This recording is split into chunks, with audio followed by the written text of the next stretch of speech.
likambo ezalia il faut ye responsable wana na ba clique na yena bato atiki na poto baluka moya ko réparer yango mais awate il faut toke na justice nazanga imoko te baninga nyonso ba telemi tout le monde est fâché parce que nazo mona ndenge vraiment des fois pour régler le problème des fois musicien noir malade des fois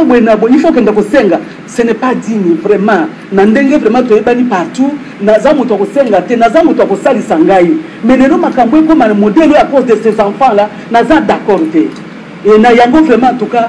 l'état a telemela likambo oyo baluka moyen ba trouver solution tozongela misana na biso to pita tozala libre ndenge tozalaki ndenge toza komika mata en charge mais na boité continuer te ça fait plus de 5 ans tozo tourner en rond mais ko sila mukolo nini et mais ba ko komi ko yaba ya ko postuler kao ba pona famille na bango bazala biso siko to ke do postuler wapi na musique na biso to ke do toza misala wapi misala ezate eza normal te mutu modèle wana pe aza libre biso siko kuna na poto toza libre te soko ye tala na poche tala na droite et siko kuna ta on dirait aza congolais non c'est pas bien mais pas de solution likambo est vraiment ici là comme on est pe kazat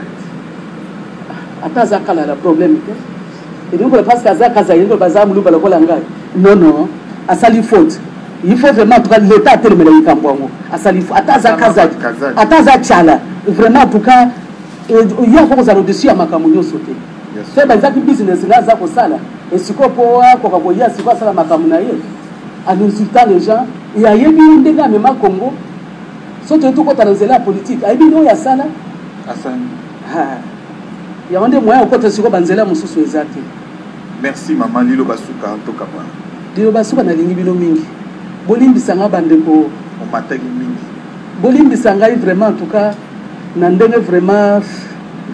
ambiance on azana ngo lelo les habitudes na ngai te mais na mutu soki likambo ezinga na fashaka pe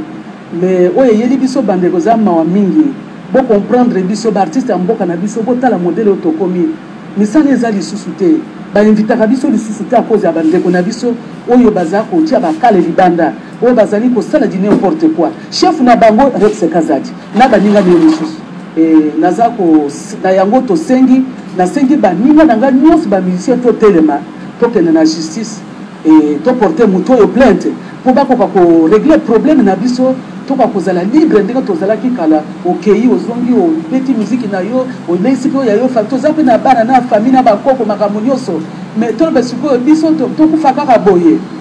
et en tout cas so bo moninga na monter makasi bolimbisa ba comprendre ngai et vraiment naza na choix trop